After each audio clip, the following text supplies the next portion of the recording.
It's not just the answers, not just the quotes. It's life in the margins. It's time for Cluffs Notes. Standing in it. Honestly, if you saw me in that moment, standing out back, looking at that fire and smoke, you may have been concerned about me. My plant manager was. I got quiet.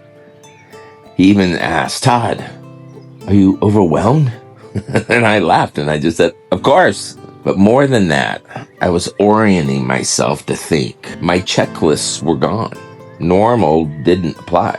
I was trying to make sense of the unknown and the unexpected, knowing that whatever decision I was going to make would impact these people I was responsible for protecting. Honestly, it was exactly the kind of leadership moment that I dreaded throughout my entire career. I laugh when I think about it. If there was a younger version of me that could see all the crazy decisions that I've had to make throughout my life, he would be shocked. And honestly, I think he'd be proud. Where this started. After becoming a teacher, I quickly pursued my master's degree in ed leadership. And I didn't do it for strategy, but because I was surrounded by a positive, infectious culture of learning. Everyone around me was growing. It was modeled, it was almost expected that we just continue on as learners. And naturally, I was pulled into it. But when I finished that ed leadership degree, something felt off. I remember thinking, what have I done? Why did I want to be a principal?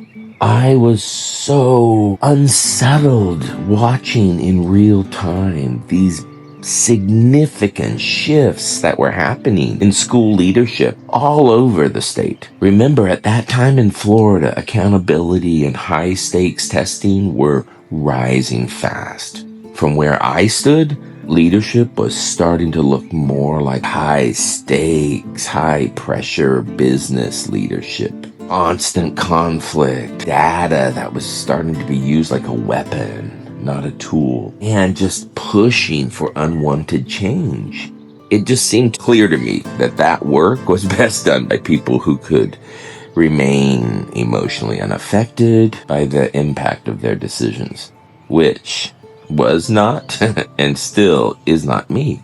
And it's not because I can't do it. I mean, life, right? This journey has taught me that.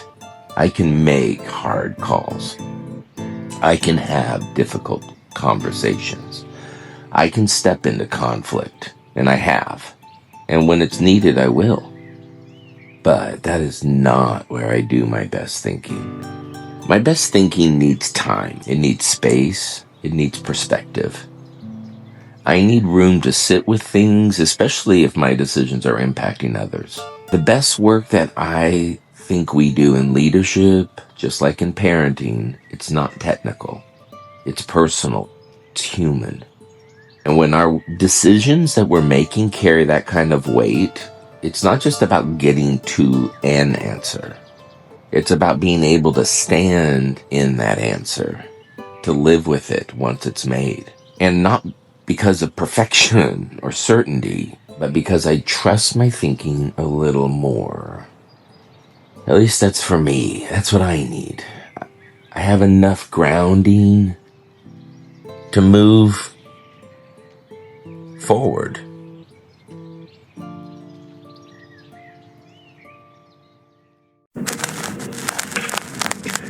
Another reel for the shelf.